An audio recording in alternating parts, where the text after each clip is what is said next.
Hmm.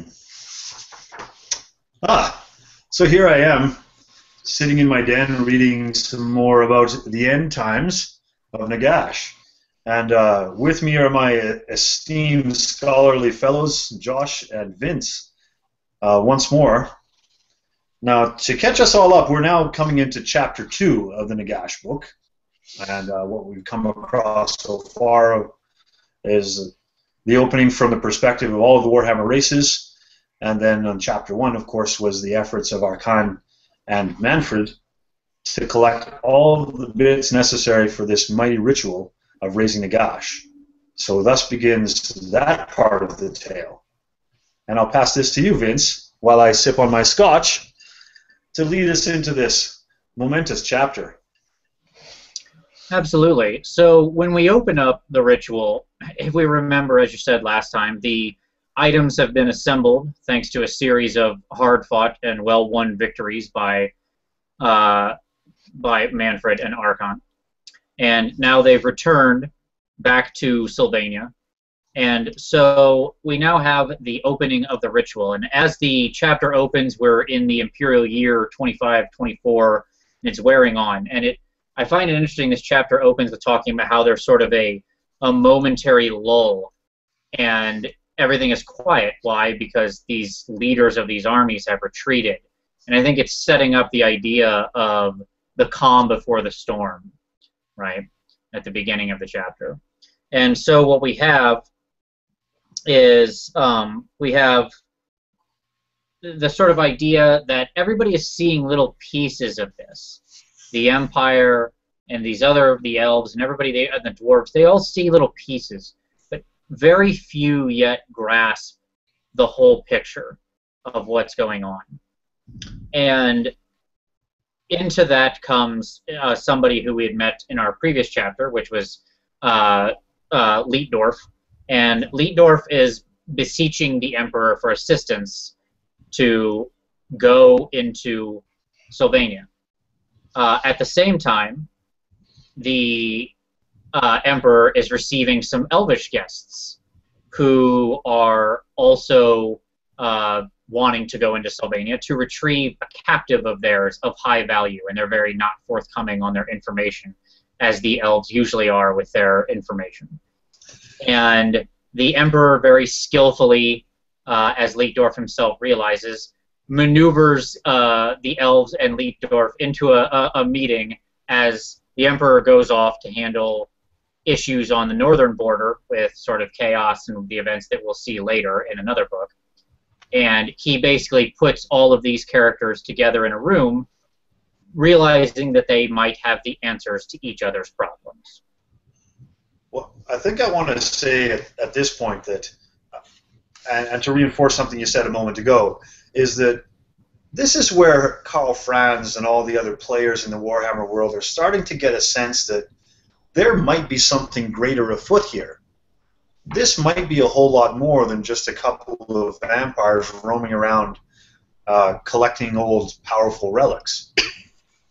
But as you say, especially the Empire of Man don't have a great sense of what that may be.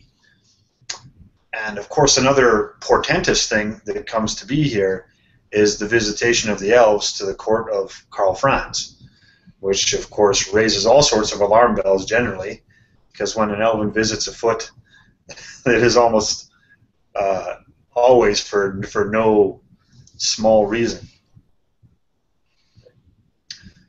As it carries on here, I think it's very remarkable how Karl Franz, we start to appreciate how the man has to juggle so many different aspects, being at the center of the Warhammer world, and he has sent out envoys in every compass direction to try to amass defenses, not just against Sylvania, but as you touch on the northern borders, where chaos has been pressing down through Kislev and provides a greater and greater threat. So, yeah, I think the line that seals it for me is he says that that Leedorf gives this line that, like, the elves' desires and his own came together like the boards of a good shield. I thought that was a very empire-y thing to say there. Of like, obviously that's not an Elvish reference. That feels like this old, sort of captain of the empire would think. I thought that was a very nice little line there. And I also think that particular line plays. The one thing I notice about this particular set of passages, and it goes on for the next few pages, is how defensive and passive that Karl Franz is having the Empire be at this point. So I think it's very interesting that he makes reference that their desires are together as a shield. So to the point where it's almost that Karl Franz is using these guys to allow him to maintain his defensive position and not really risk anything of note before sort of the next shoe drops. Yeah, now this meeting between Hans Leedorf, who, just jumping back to the previous chapter, was heavily beset by both Arkhan and Mannfred when they came to the Bloodkeep and snatched away the last of the relics that those two needed in the form of Nagash's armor Morrican. So he comes there feeling that he is the rightful guy to wreak holy vengeance upon Sylvania, and that it would be almost automatic that the Empire would get fully behind him in that endeavor. Yet faces disappointment directly from Karl Franz in that he is rebuffed immediately and sort of put off and delayed until this chance meeting with the envoy of elves.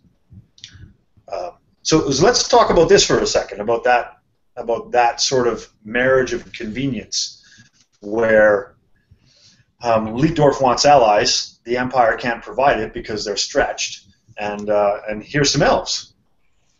Merry Christmas, says Karl Franz. Here's some elves. Here's your allies you're after. So, Josh, maybe you can talk with us about who's representing of the elf contingent here.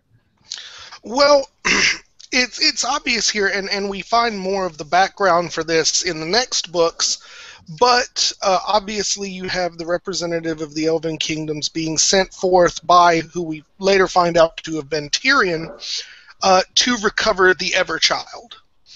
And in the typical Elven fashion, Araloth, I believe, is the name of the fellow who is being sent forth. The Wood Elf representative. The Wood Elf, yes. So here we have Eltharion, and along with him Belinar from the White Tower, and then Eldirda. It is so difficult to keep straight these elven names. Elvish names really roll off the tongue. They really don't. It's quite a linguistic skill. One that I apparently am lacking this evening. But at any rate, I think the whole reasoning behind them coming forth is that the kidnapping of the Everchild, who we as the reader know is part of Mannfred's original plan to close off Sylvania, as well as part of this whole Nagash raising ceremony. What I find very interesting about this is even with essentially the fate of the heir to their kingdom in danger, the elves are very hush-hush. They give the Empire nothing as far as reasoning why, who they're looking for. They just play off the whole, we need the Empire's help, as I believe that the term they use is only so many spears can be spared for one individual. No, they don't even reveal that it's an elf that they're after, do they? That's actually a great point. I don't know.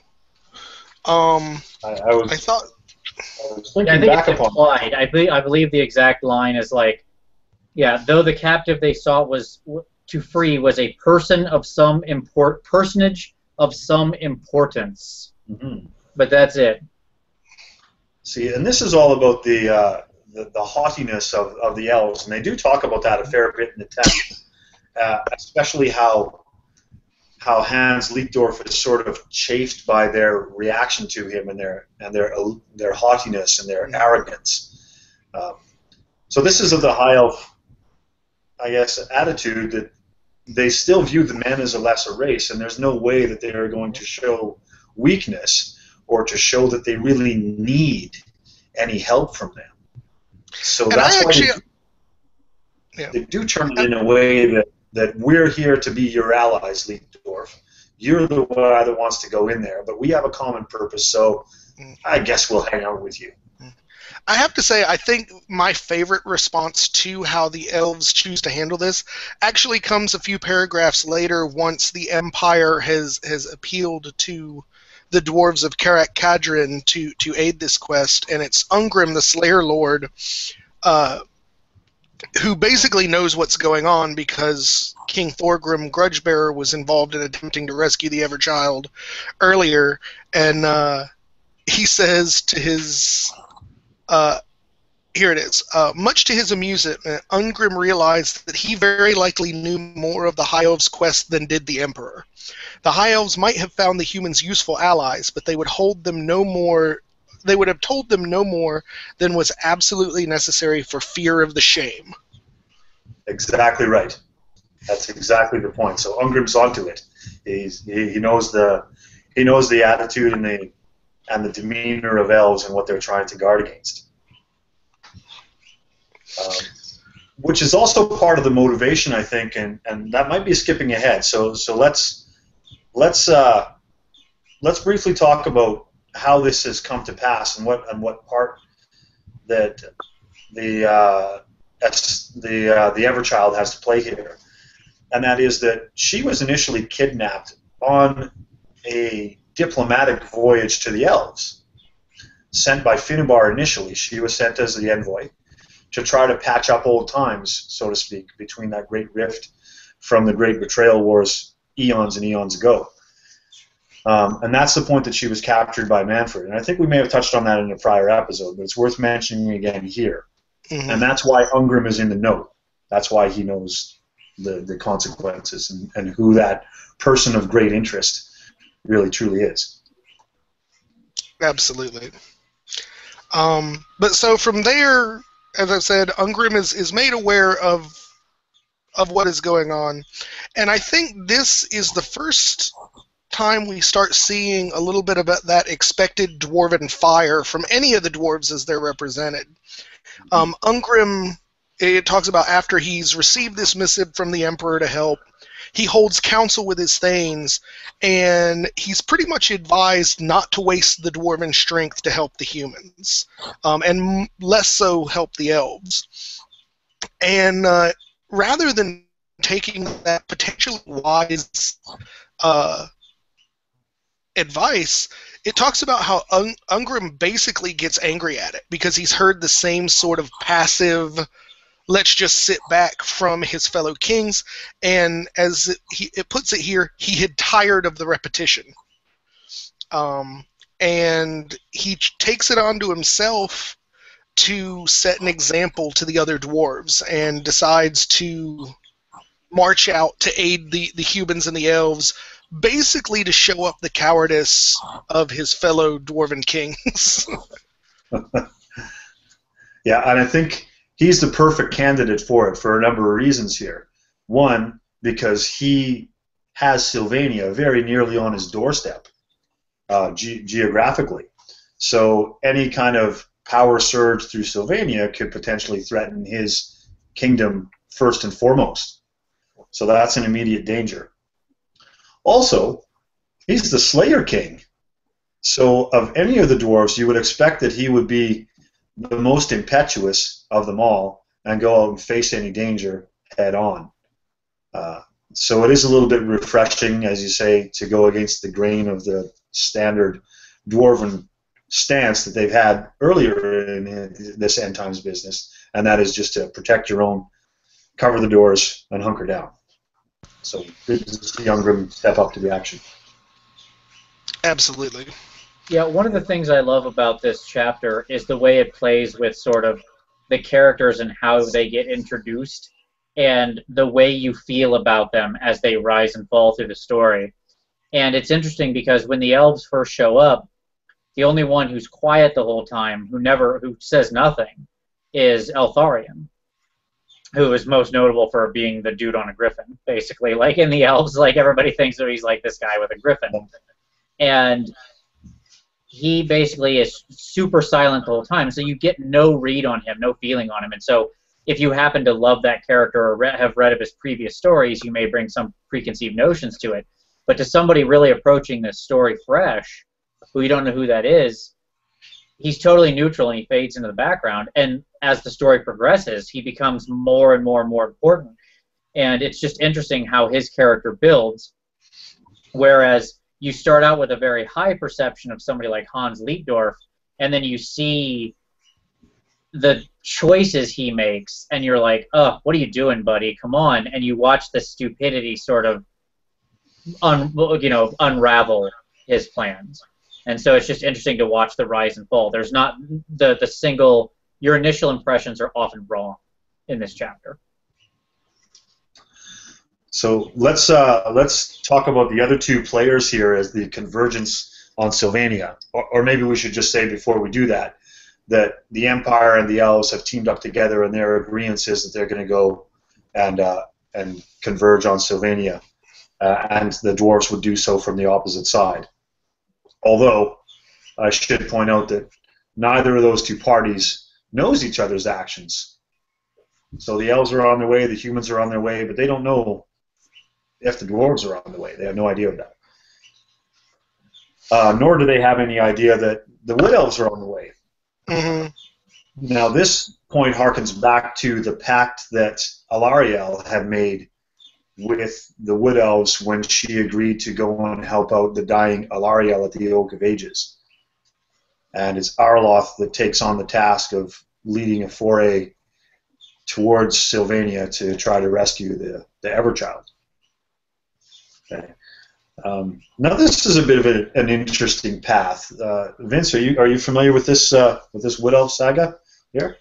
Yeah, absolutely. I really like this. I love the character of Arloth. He's sort of a newer character in the sort of pantheon of these peoples, and I think he's fantastic because like he's this lord and he's the leader of the Wood Elves, but he's like this very pure character. So he's one of these few characters in the world that is really truly good, and he is really undertaking this. Like they make a point that he's not doing this to avenge. They marched not to avenge the ills their people had suffered, but at the desperate request of Alariel, the Ever Queen of Ulthuan. And I think it's really funny because they even go on to say he doesn't really care about he doesn't feel kinship with the High Elves, right?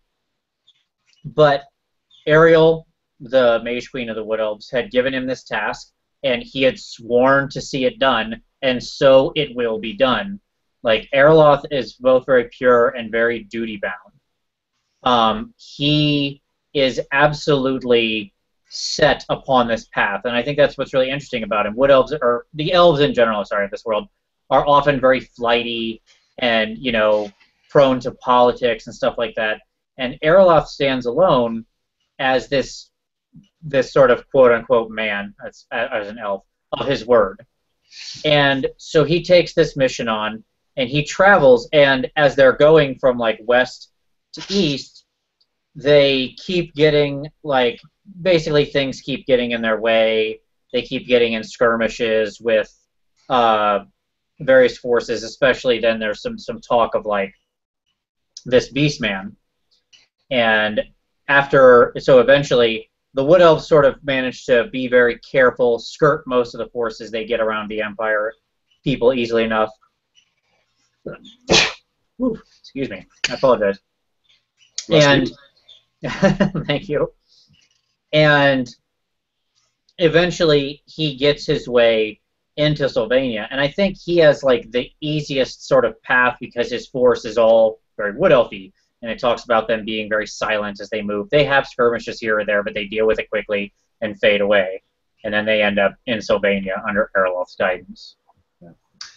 So that stance of Arloth, and I think what I like about his character is very reflective of what they try to sell you as the idea of Athel Loren's whole racial view, that they are dwarfish in a way that they just want to stay to their own. They're going to mind their own business. They're going to take care of their house. Other people's business is not our business. Is sort of how he is portrayed and how I perceive the Wood Elf army or the Wood Elf race in general. With one exception, and I do want to say this about their travels across. There's this one passage that I think represents a little bit of vengefulness, and that is this one here. The Wood Elves had thought to seek no needless conflict as they crossed the Empire.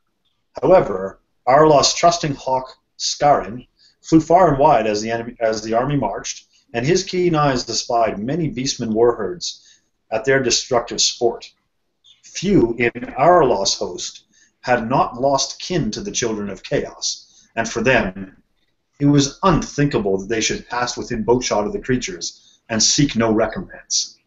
So it was that many Wissenlander villages knew rescue from a roaring horde at its gates, though it is doubtful that any within ever learnt of the source of their salvation. So implying that, of course, the Wood Elves took their toll on every single beastman and punished them for whatever transgressions they had or their ancestors or friends had against an elf in the past, and wreaked some vengeance upon all of them. So, poor beastmen, thumped again. Always getting the short end of the stick, those guys. Interesting interesting that you put it that way, Vince, because that's actually exactly the way that I would describe the next section of this narrative, which discusses the Beastmen's March. Whereas we get some pretty deep characterization of the named characters for the elves and the humans and the wood elves, we basically just get another representation of the beastmen as this nameless horde. It's talking about how that they were the last of the forces to assail Sylvania, but it says it would have been wrong to describe this assemblage as an army at all, for there was no discipline in the ranks. There was a horde driven by primal appetites, where its cloven-hooved warriors journeyed. They left only ruin in their wake. And so you get this image of the beastmen just essentially pouring down upon Sylvania. And then it mentions Malagor again. And even Malagor, who is supposed to be the closest thing that the beastmen in this narrative have to any sort of recognizable character, specifically says that even he didn't fully know his purpose. He's basically being utilized as a puppet by the dark gods to take on Arkhan. And what is really a shame here is it talks about that 3 times he came close to destroying Arkhan and basically struck out every single time. Specifically, as we mentioned in the last... Pardon? Oh, I was going to say he's been dogging Arkhan since he captured the relic at La Maison Tal. Mm-hmm. He was drawn to the magics of Arkhan, and every time that he would try to close in, his bloody beastman herd would just run off and sniff some blood or dung, and he couldn't keep him under control to finish the job. Exactly. And I think the one hint that Malagor may have here that there's more going on than he realizes is it mentions that he had expected punishment for failing the Chaos Gods 3 times in a row, and it hadn't yet come. The Chaos Gods still favored him, which is sort of the closest thing that the Beastmen get to an understanding of, holy crap, there's some big stuff going on here. And so he basically just floods through, killing everything that they can kill on the way in, and form the sort of the 5th assault force on Sylvania. Right. So now to summarize, we have the Empire teaming up with the High Elves coming in from the west. We have the dwarves coming in from the east side. coming down from the hills, the beastmen from the north, and the wood elves making their way through the southern paths of the Empire and approaching Sylvania from the southwest.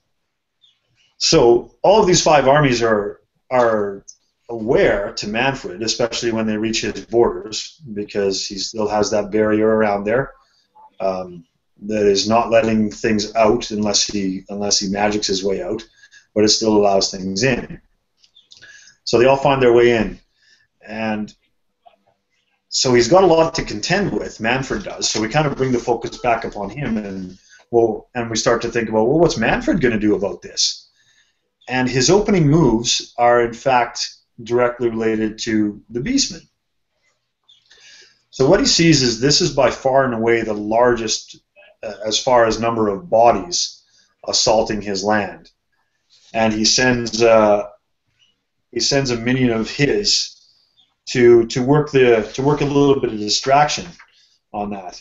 And I was just trying to find his name here. Here we are, Count Nictolos of Vargravia, who led an assault using a winged host of terrorgeist, rotting bats, etc., and other cave-born denizens, and instructs them effectively to attack the flanks of the beastmen and do a lot of stick-and-move ambushes and retreat and draw them further and further more eastwards.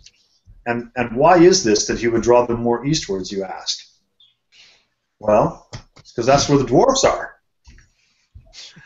So maybe, Joshua, if we could pass it back to you and let us know about how this inevitable conflict comes to pass. Well, to utilize a term from the actual gameplay, it seems very simply that Mannfred redirected the Beastman horde exactly where he needed them to.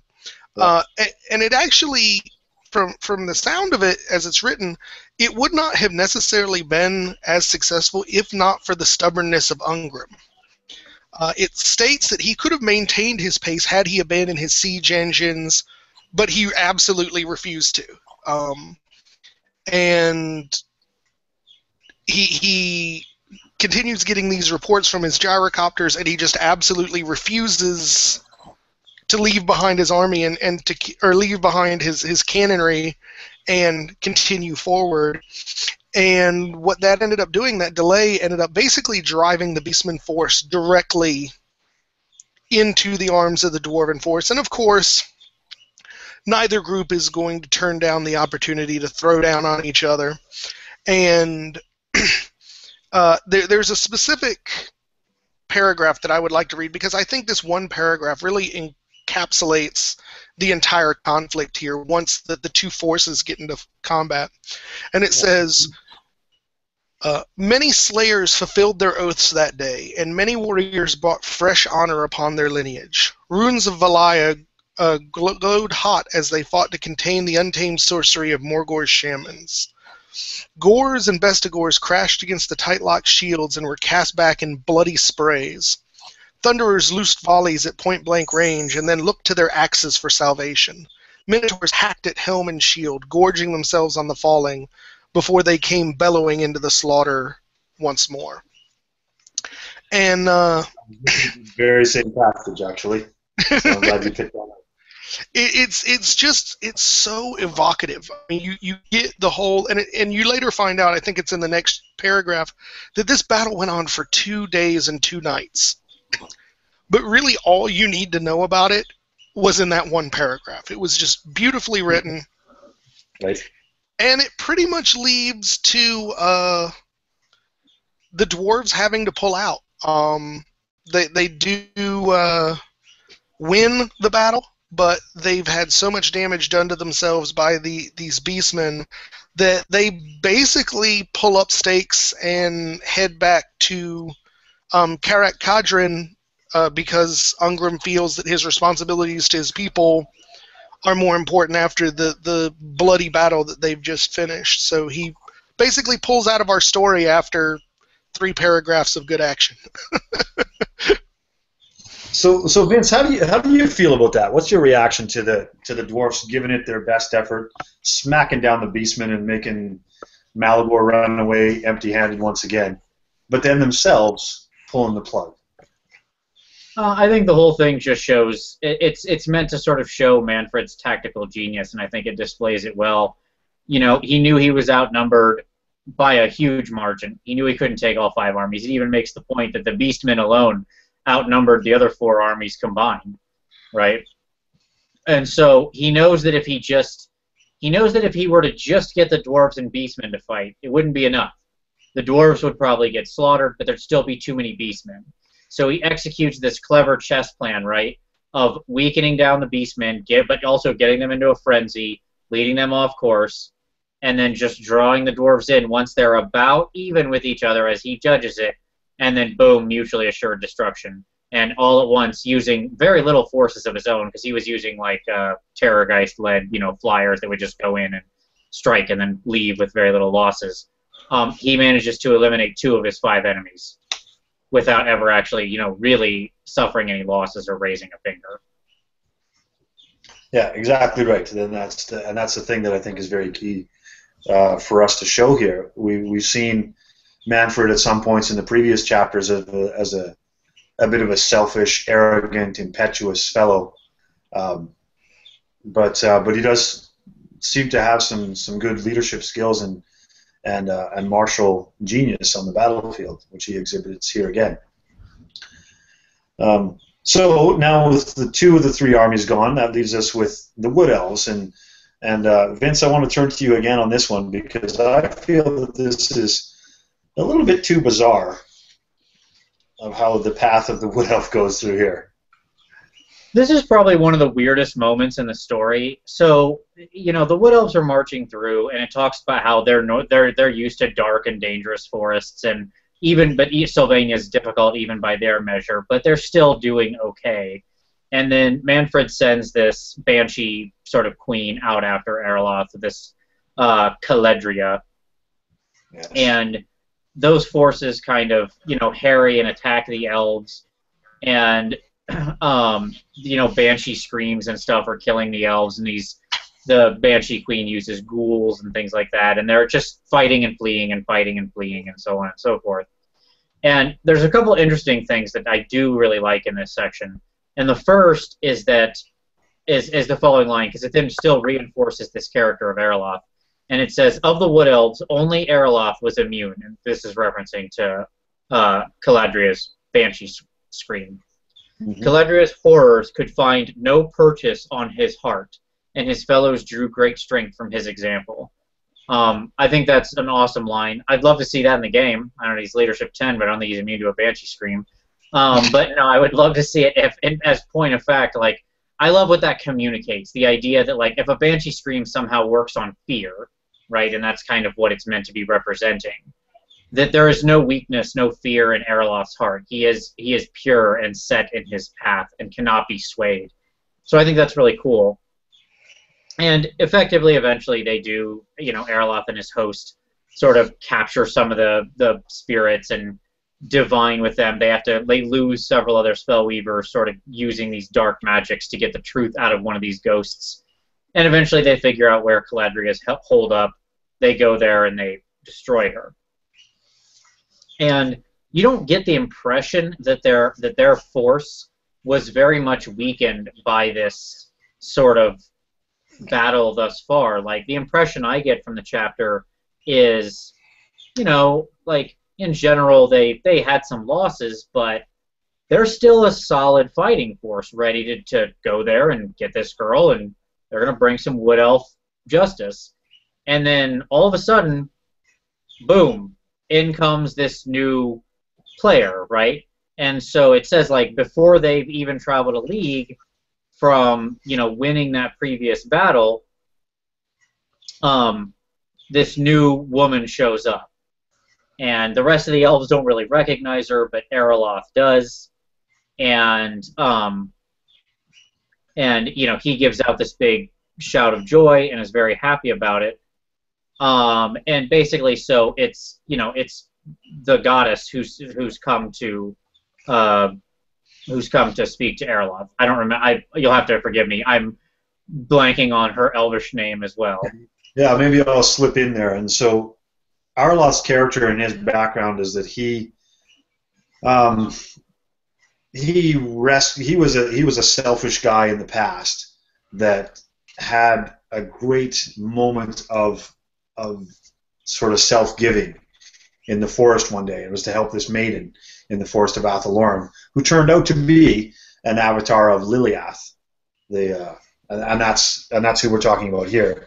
It's Lilath that he saved from some sort of trouble. I can't recall what, but they've had that sort of connective bond ever since that moment. And she has elevated Arloth to his sort of heightened status in the Wood Elf society, and in return, he offers her his full devotion. And that's who appears here, although they don't actually say her name in this bit. I will include everybody into that. And I really actually loved this part, because when upon first reading of this book, this part left me scratching my head. I did not know much of the Elven lore, and so this just seemed so out of left field, almost like it was representing a game that the designers got together and at the last minute the Wood Elf player called out and said he couldn't make it. So they needed to remember the story. But when you get to the other End Times books, particularly Cain, and you see the grander plots that Lilith is working here and what ultimately comes from the events of this night, you really do see that she's playing a much deeper game that's involving these Wood Elves than you have any inkling of in these couple of pages here. Agreed, but let's not talk too much about that right here. We got to leave that for a few chapters down the road. But suffice to say, my feelings when I read this the first time was kind of what you suggested, and I felt a little bit like, oh well, that's just a bit of plot bailout. You couldn't figure out how to wrap up the story with the Wood Elves. So to finish up where Vince left off, what happens here is Liliath shows up, has a little secret gab with Arloth, and he nods his head a few times. He turns his head back to his host of elves, who are patiently watching and waiting for how that conversation is going to result, and says, all right, everybody, we're done with this Sylvania business. Into this portal right here, we're leaving. And they all just kind of look at him and look at one another and shrug their shoulders and say, okay. Is really how it comes across. Yeah, very tacit people, the Wood Elves, apparently. They're just like, yeah, sure, whatever, let's go.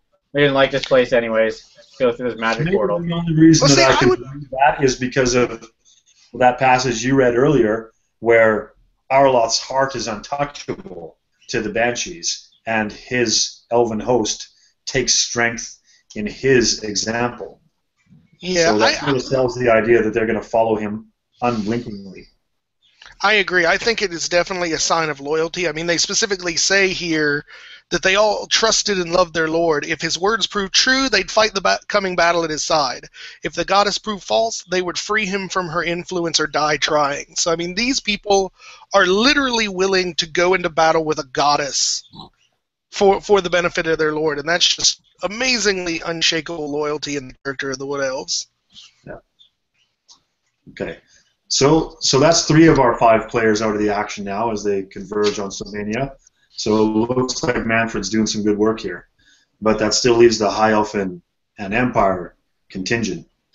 So when we rejoin them, Hans Leedorf is traveling alongside the elves all the way in relative silence. He hasn't learned anything more about the purpose. But he still holds to his purpose, and that is that he wants to see Mannfred's head on a stick. And that's his only desire. Now he gets chafed again a little bit more by the elven action, because what the elves are slowly doing since they enter the borders of Sylvania is taking the time to seal tombs and mausoleums and break down any kind of ruined mansions and cleanse it of any kind of evil spirits, which Leedorf, it really is just looking at as a delay. He's like, let's move on, let's get on with it. But why do you think the elves are taking the time to do this and their purpose? I think ultimately they realize that the strength of their enemy that they can't match is the fact that that the forces of the undead can always summon new allies. Obviously, the allies list of the elves is very short, and were they to not deal with these problems, they would be constantly swamped by essentially fresh reinforcements. So it would be the equivalent, I guess, if you're talking in more conventional warfare, of cutting your enemy's supply lines. Mm-hmm. Right, and I think that's a realization that Leedorf can't. He doesn't have the foresight to understand that segment of it. So he takes off. He actually goes forward and can't get a good explanation from the elves because they won't talk to him, and so he says, "Well, forget it. I'm going off on my own. The mission will continue without you." So off he goes, and he leads ahead, and distance is sort of gapping between the elves and the humans, as the elves are still doing their best to steal all these tombs and mausoleums. But he and his knights come to a village where things kind of turn bad. Mannfred, watching this closely as it occurs, is rubbing his hands in, and probably having the maniacal cackle as he sees things starting to crack and crumble amongst these two allies. And he takes this opportunity to strike for the first time against any of his opposers. Mannfred strikes against the knights who have come into this village, and the village is all sealed up. It's closed. He gets nothing more than shutters closing on the doors of this village, of the windows, as the people hunker down. And he assumes that, well, quite obviously, we're pretty intimidating. A whole column of Empire Knights in our resplendence trampling through your village. Of course, you'd go hide away. But then it turns evil.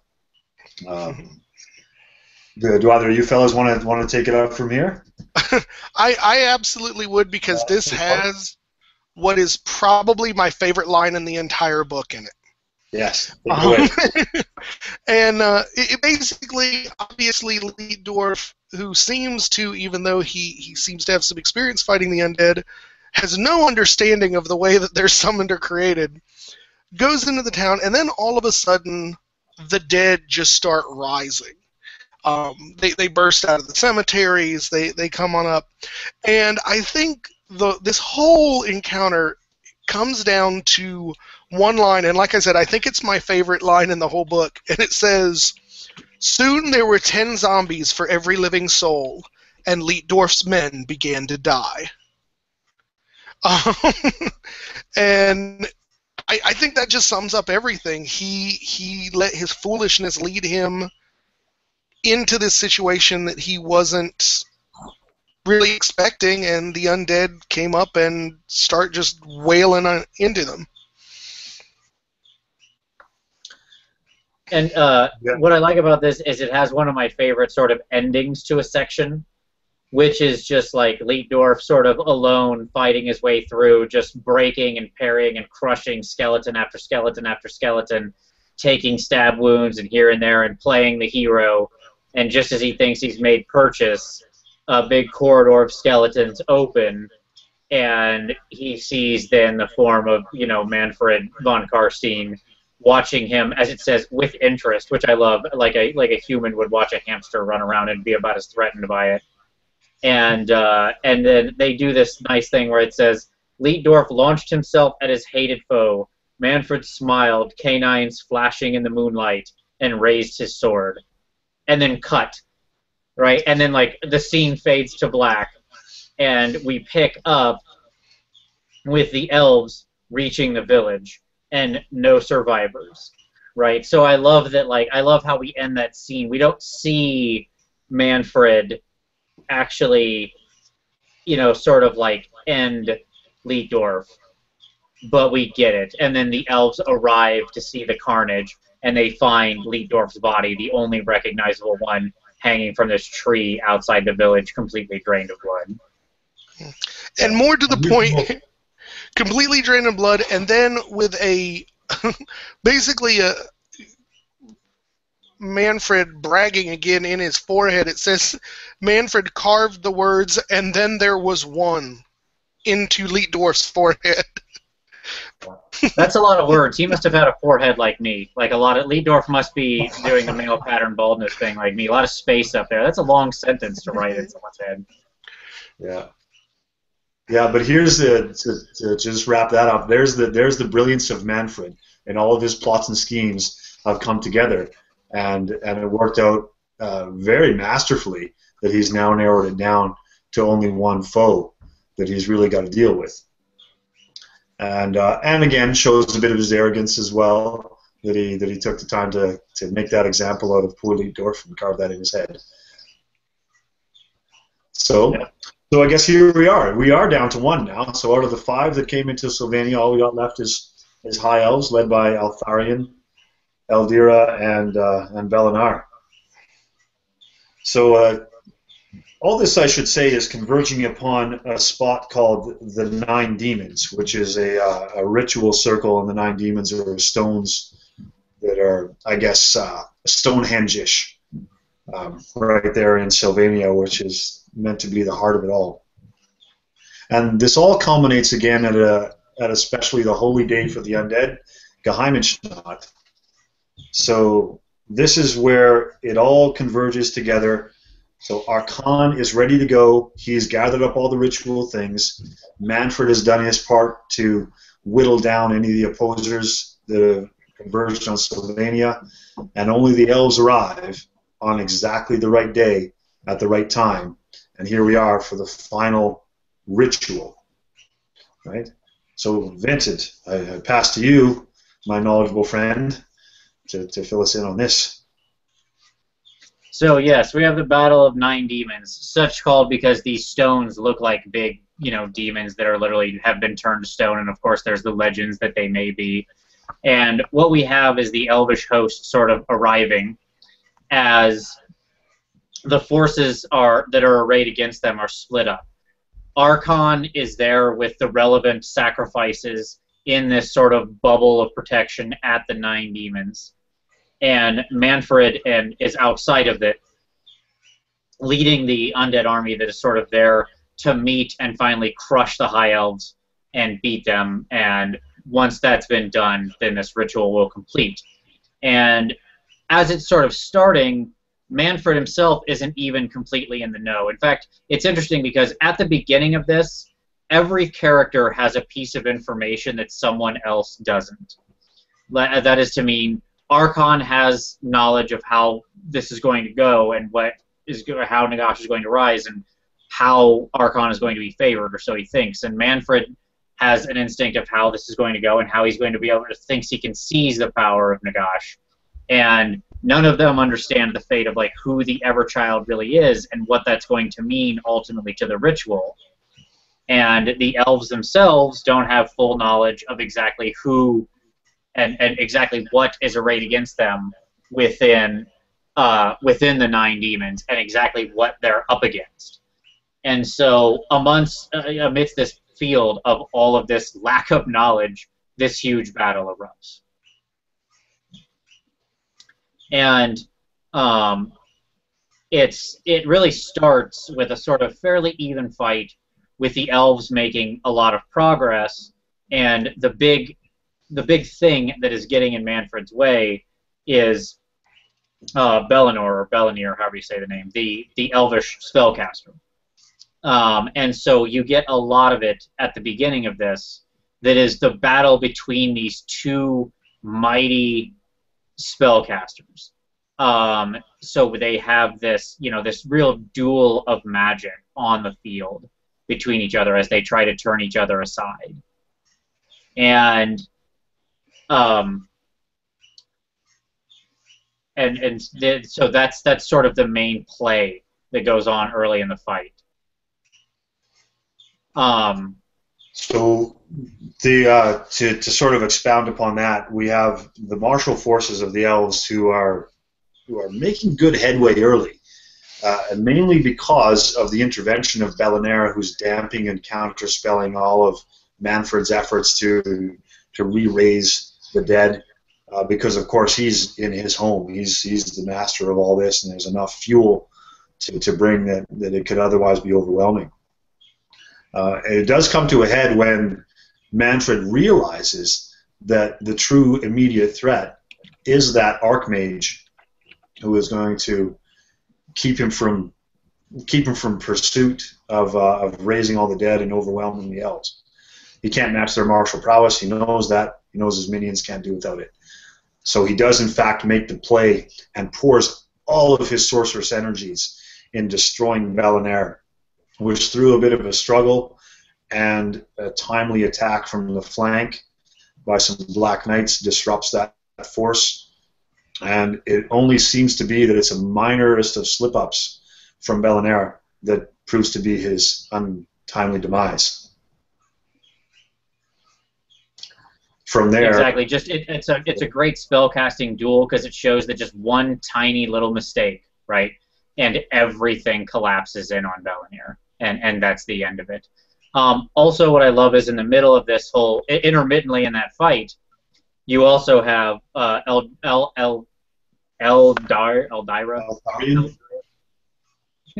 Elvish name that is hard to pronounce.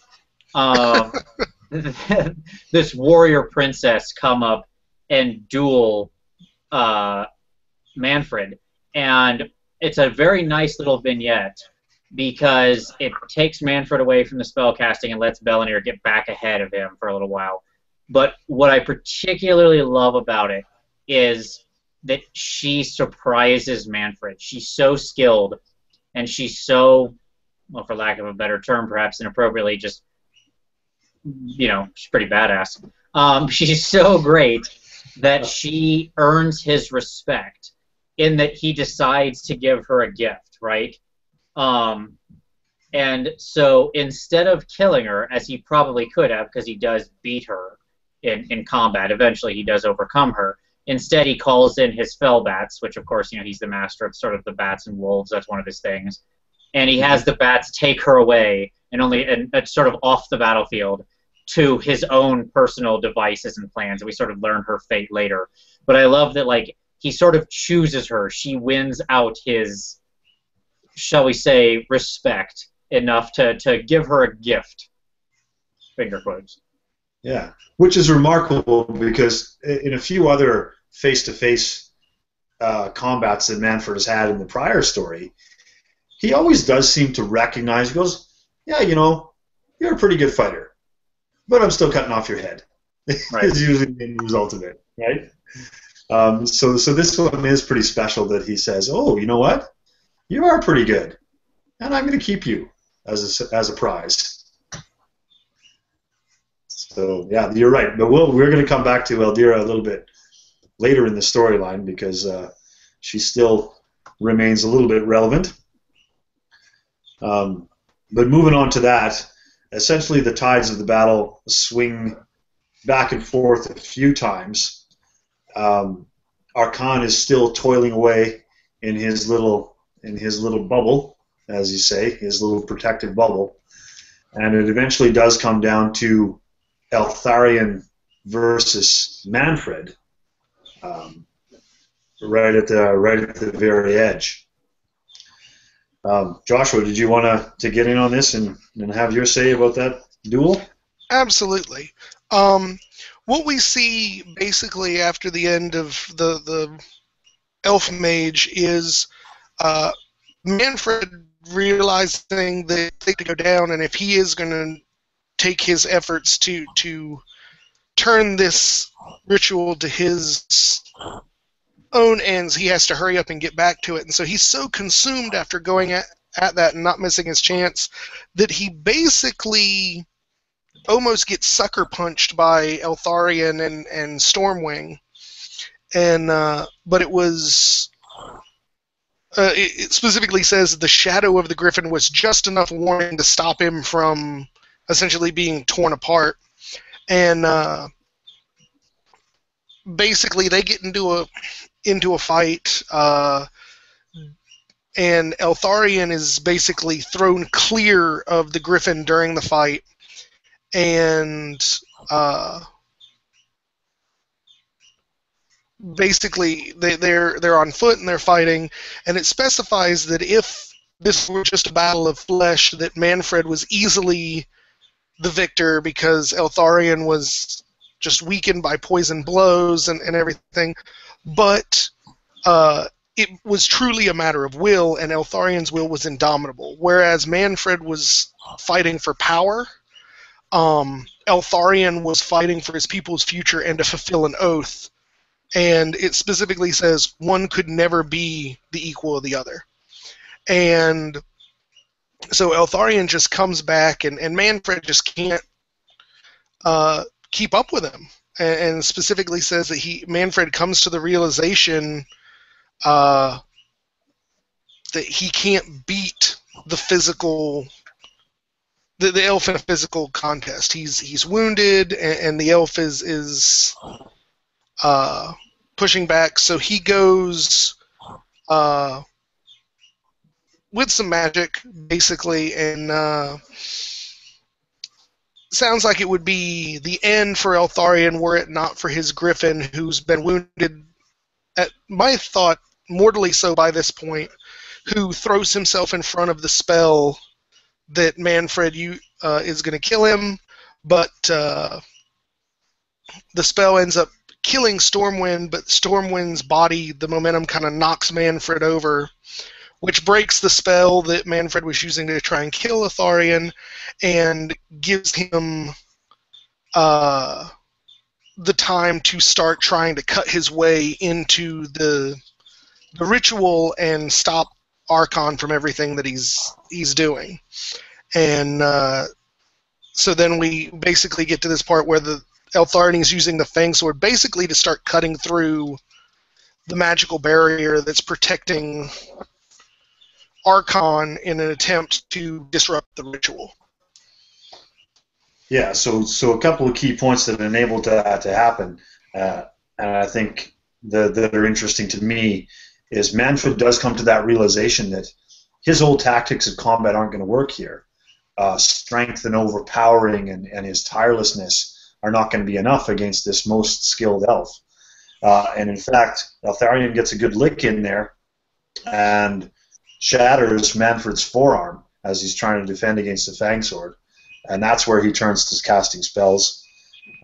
He becomes pinned under Eltharion, I think, is worthy of note here, and that's what frees Eltharion up to take the opportunity he has. So although Eltharion could, I suppose, take the opportunity to finish off Mannfred for once and for all here, he realizes that time is of the most essence and forges on towards the ritual circle. In here, something very interesting happens once he gets in with Arkhan himself. Vincent, do you want to take it back up from there? Absolutely. So we pick up with Eltharion cutting his way in and finding himself inside the ritual bubble. The bubble closing, Mannfred being locked outside. And there's a very nice little passage where Mannfred is like, should I alert Arkhan that there's an elf stalking behind him who's about to kill him? And most notably, the Fang Sword is sort of destroyed in this, in shattering the barrier. So it's just Eltharion in there alone. And he's like, nope, let Arkhan fend for himself. Even to this point, on the edge of the ritual, he's still not a true ally of Arkhan. And Eltharion sneaks up behind this mighty high priest lich and grabs him and starts, hilariously to me, choking him basically against the side of the barrier and just sort of trying to slam him and knock him to pieces. And Arkhan quite simply touches him and uses sort of a hand of dust type spell and absolutely just kills Eltharion right there. Just despite all of this heroic effort, Arkhan exercises just a bit of magic. What amuses me is that he didn't turn immediately to killing Eltharion. He could have just said, die, and done it. But instead he actually says, release me, as though like they were going to negotiate or something and have a conversation about his murdering of this elf child. And Eltharion, of course, doesn't, and he dies. Becomes a big pile of dust. Yeah. Yeah, it's very matter of fact that Arkhan just says after he gets no reply from commanding him to release him, he just goes, "Oh, very well," and he lays his hands on him and pulses magic through and just turns Eltharion very quickly and swiftly into a pile of elf dust. And then after that, turns back to business. Yes, indeed.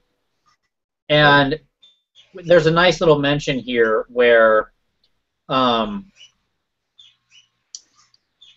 Everchild sort of like, it harkens back to an earlier reference where the Everchild says basically something of like, I know something you don't know.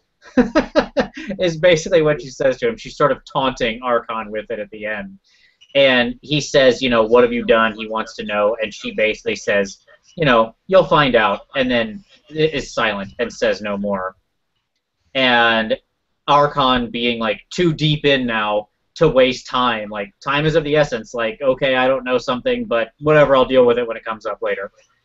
And he just goes ahead full force and gets out the dagger and starts doing some work. Yeah, so ultimately now that he's got it, and it's time for the ultimate payoff of everything that he's worked for. No more opposition. It's time to finish the deed and bring Nagash to life. So as we say here, part of the big piece of all this has been Aliathra and her supposed royal blood. But the other player here, if we harken back to remembrances, they captured Volkmar ages ago for the sake of being the vessel of Arkhan. In fact, they dress him up in Arkhan's armor at first, shackle him, and he becomes the vessel in which Nagash manifests. So, in a big cauldron, much like classic witch summoning movies, he's got a cauldron going on, and he's got all these 9 books of Nagash arranged around. There's a little bit of chanting and mumbling of old Hekaran words, and then eventually, just as you say, Vince, he pulls out the dagger and lets Aliathra's lifeblood be the catalyst to bring all this together. And thus it is. So let's finish it up. Finish it up big, Josh. You have the floor if you want to tell us all about the greatest momentous occasion in the Warhammer world. Absolutely. Century. Well, first thing we get is Mannfred demanding to be let into the ritual, at which point Arkhan basically reveals that he knew what Mannfred was planning the whole time and is like, yeah, not going to happen. So he begins the ritual on the body of Volkmar and ends up through the ritual summoning the dark powers of Nagash into Volkmar's body. He also destroys the Fellblade as part of that and draws in the essence of Nagash from that. And then basically this, I think they call it a pulsing mass of dark magic, takes over the form of Volkmar. And the sword is destroyed, and when everything kind of clears, all that is left is Nagash. And there's a lot of fluff to them describing how it comes, but it's very simple.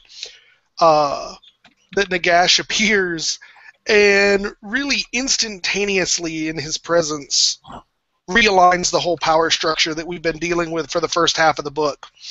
And he congratulates Arkhan on his work, and then just looks at Mannfred, and Mannfred says, at once Mannfred realized that he had lost. He could no more control the creature before him than he could command the gods. And Nagash just says, do you serve me? And yes, said Mannfred, falling to his knees and hoping that Nagash would not detect the bitterness in his heart. I serve you, master. Kind of a wonderful turnaround for our superhero arrogant tactician to look up and realize that I am just a mewling minion now, despite all of my designs that I've had leading up to this point. So that's a big deal. Well, I think quickly before we wrap up, I just want to touch on what the aftermath of this means for the rest of the Warhammer world. So Nagash is made manifest again, and in doing so, all of the wind of magic, of death magic, is now brought within his essence, all funneled into Sylvania all at one time. So suddenly what happens here is thunderclouds and darkness and roiling winds of magic are swirling all around Sylvania. And not just in Sylvania, but everywhere else across the old world, the dead rise for that moment. Everything that's been dead, zombie, skeleton, and otherwise, rises. And momentarily, they just do that. They just rise. And that's all, because there's one great failing here. And we come to reveal here that what Aliathra was touching on before, and her little wink, wink, nudge, nudge, I know something you don't know, is that she wasn't of pure elven blood. She was the bastard child of the Ever-Queen and Tyrion. So in fact not. Royal through and through. And that was the one missing piece of absolute purity that Nagash needed to obtain his full strength and control all of those dead at once. And this becomes effectively the one key point of this ritual, and that one small failing that doesn't mean absolute power for Nagash in that instant upon his arrival, and leaves him with tasks to do for the future. So exactly. Keeps the story going. He doesn't win all at once. He's back, but he's not as good as he could be, and there's much more to do. And that is why we have chapters 3, 4, and 5 of this book to follow up. So I think at this point, gents, unless you have, do you have any final revelations about the return of Nagash that you want to bring light to before we part ways? No, I feel like we've wrapped it up rather well. Good. I agree. Looking forward to the next part. And the return to some of my favorite lands. Yes, we will forge onwards. Good then, fellows. Well, I raise a glass to the two of you. I take a sip. And then I raise my glass again to all our viewers and listeners out there. Thanks for spending the time with us. And we'll be back again with Nagash, Chapter 3 of the End Times.